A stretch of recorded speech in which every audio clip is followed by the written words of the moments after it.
अल्लाहुम्मा सल्ली अला मुहम्मद व आलि मुहम्मद। एक मरतबा हजरत मूसा अलैहिस्सलाम कोहे तूर पे जा रहे थे तो एक शख्स रास्ते में उससे मिला। वो बहुत बड़ा अमीर था, मालदार था। उसने कहा कि मूसा कहाँ जा रहे हो? तो जनाब मूसा ने फरमाया कि मैं अल्लाह से कलाम करने जा रहा हूँ। उसने कहा कि मेरे लिए एक दुआ कीजिएगा, अल्लाह से कहिएगा कि अल्लाह ताला मुझे इतनी दौलत क्यों दी है, मुझे इतना माल रिज़्क़ क्यों दिया है कि मुझसे संभाला नहीं जा रहा। उसने जनाब मूसा ने फरमाया ठीक है।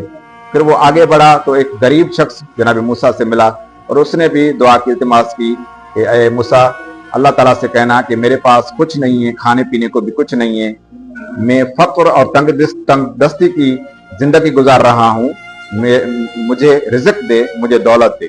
जनाब मूसा ने फरमाया ठीक है। जनाब मूसा अल्लाह ताला के पास पहुंचे कोहे तूर पर, अल्लाह ताला के साथ कलाम किया और इन दोनों शख्सों की दरख्वास्तें अल्लाह ताला को बतलाएं। तो अल्लाह ताला ने फरमाया कि ऐ मूसा, जिस शख्स ने आपसे कहा है कि मेरी दौलत को कम कर दे, मेरे रिज़्क़ को कम कर दे, उसको जाके कहो कि आज के बाद आप शुक्र अदा ना करें तो मैं खुद ब खुद उसकी दौलत को, उसके रिज़्क़ को कम करता हुआ जाऊंगा और कम कर दूंगा और उसका खुद ब खुद रिज़्क़ कम हो जाएगा। और जो शख्स गरीब है उसको आप जाके कहें कि आज के बाद शुक्र अदा करना शुरू करें। और दूसरा, ऐ मूसा, मैं इंसानों के मिजाज के मुताबिक उसको रिज़्क़ देता हूँ, जो जितना काबिल होता है उसके मुताबिक उसको वो चीज़ अता करता हूँ। जनाब मूसा वापस आए, वो गरीब शख्स मिला। जनाब मूसा ने अल्लाह ताला का कलाम उनको बतलाया कि अल्लाह ताला ने फरमाया कि आप जो हैं आज के बाद शुक्र अदा करना शुरू करें।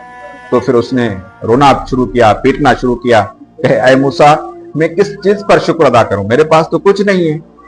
तो जनाब मूसा ने फरमाया कि अल्लाह ताला ने जो भी आपको दिया है उस पर शुक्र अदा करें। उसने कहा मुझे है ही नहीं, मेरे पास कुछ नहीं, मैं किस पे शुक्र अदा करूं? तो रवायत में मिलता है कि वो शख्स और भी फकीर हो गया, तंगदस्त हो गया। जनाब मूसा अमीर शख्स के पास जब पहुंचे तो उसको कहा कि अल्लाह ताला ने कहा है कि आज के बाद आप नाशुक्री करें, अल्लाह ताला का शुक्र अदा ना करें। तो वो रोने लगा, गिड़गिड़ाने लगा, कहा कि ऐ मूसा, मैं क्यों ना शुक्र अदा करूं उस खुदा का जिसने मुझे इतना माल और दौलत दिया है। तो अल्लाह ताला ने उसके रिज़्क़ को और इजाफा कर दिया, उसको दौलत और दे दी। तो अल्लाह ताला कुरान में भी इरशाद फरमाता है कि इन शकरतुम लाज़ीदन्नकुम वला इन कफरतुम वलअज़ाबुन शदीद। अगर तुम लोग शुक्र करोगे तो मैं उसमें इजाफा करता हुआ जाऊंगा, अगर कुफ्र करोगे मेरी नेमतों का तो मेरा अजाब बहुत सख्त है। तो इस वाक़े से हमें यह मिलता है कि हमें हर हाल में अल्लाह का शुक्र अदा करना चाहिए, जितना कुछ हो उस पर शुक्र अदा करना चाहिए तो अल्लाह ताला उसमें इजाफा करेगा। और अगर हम कुफ्र करेंगे, नेमतों को झुठलाएंगे तो बची कुची नेमतें भी हाथ से निकल जाएंगी। अल्लाहुम्मा सल्ली अला